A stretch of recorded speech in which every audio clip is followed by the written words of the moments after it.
Bienvenidos a un nuevo episodio de Curiosidades de la Historia. En esta ocasión nos vamos a detener en los libros.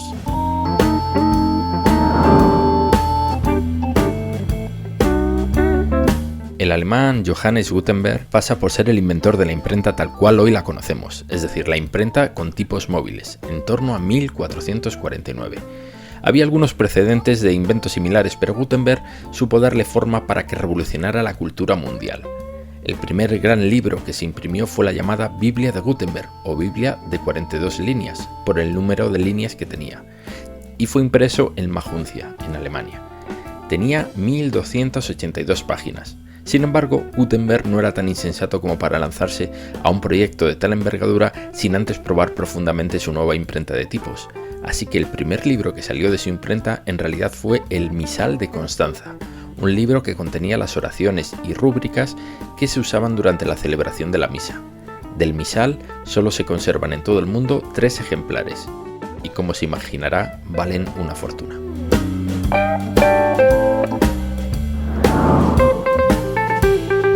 Muchas veces encontramos el término incunable para referirse a un libro antiguo. Todos sospechamos que ese término conlleva una consideración especial y cara, pero ¿qué es exactamente un incunable?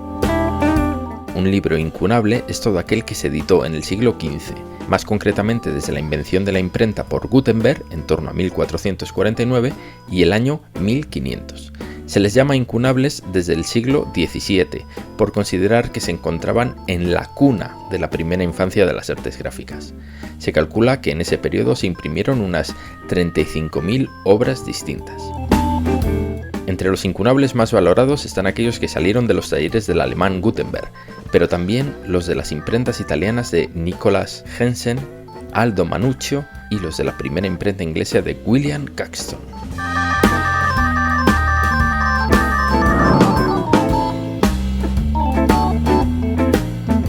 Fray Ramón Pané era un monje jerónimo que acompañó a Cristóbal Colón en su segundo viaje a las Indias, entre 1493 y 1496.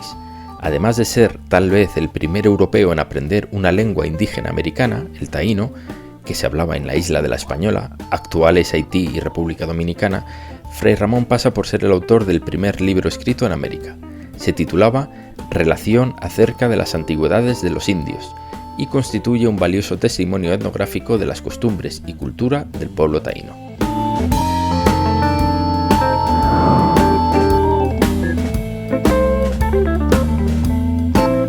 Universalmente se considera el día 23 de abril como el Día del Libro, y su explicación se encuentra en que en ese día y en el mismo año de 1616 murieron 2 genios de la literatura universal, Miguel de Cervantes y William Shakespeare.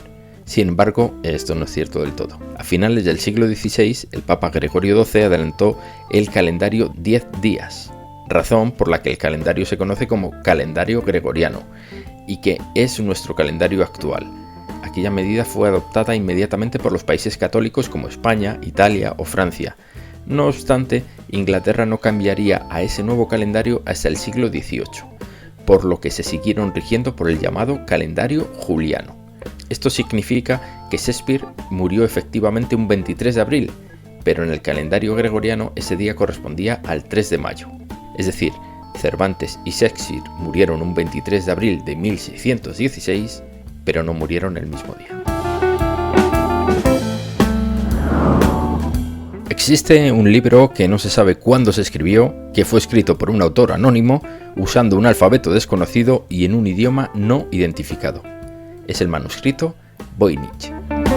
Según el carbono 14, el pergamino en que se escribió data de entre los años 1404 y 1438, aunque eso no significa necesariamente que el texto se escribiera en esos años, y la verdad es que poco más se puede decir de él, a pesar de los cientos de profundos estudios que se han realizado. Lo más curioso del libro es que muchos lo consideran un texto auténticamente medieval, y algunos lingüistas determinan que la propia estructura del texto implica que no es una invención, sino un verdadero idioma. Una pista de dónde se escribió puede encontrarse en la forma de las almenas de una muralla que forma parte de una de sus abundantes ilustraciones, cuya forma era común a finales de la Edad Media en el norte de Italia. Para otros especialistas, sin embargo, las representaciones de algunas plantas lo relacionan con Mesoamérica, quizás México.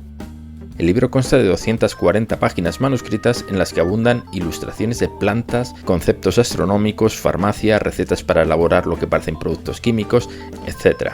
Todo parece indicar que el libro fue encriptado según un código para ocultar su contenido, pero el enigma sigue envolviendo al manuscrito Voynich. Por cierto, la única edición facsímil autorizada por la Universidad de Yale, donde se custodia el libro, ha sido realizada por una editorial española, de Burgos concretamente. Winston Churchill, el gran estadista británico durante la Segunda Guerra Mundial, era un ávido lector. Se decía que tenía una grandísima capacidad para procesar largos textos y sintetizar con gran velocidad las ideas principales, pero también era muy aficionado a los libros de citas. Al respecto escribía en 1930: «Es bueno para un hombre sin educación leer libros de citas. Las citas, cuando se graban en la memoria, te dan buenos pensamientos». Bueno, pues como de citas se trata, os dejamos esta del escritor inglés Aldous Huxley. Quizás la más grande lección de la historia es que nadie aprendió las lecciones de la historia. Hasta un nuevo episodio curioso y curiosa de la historia.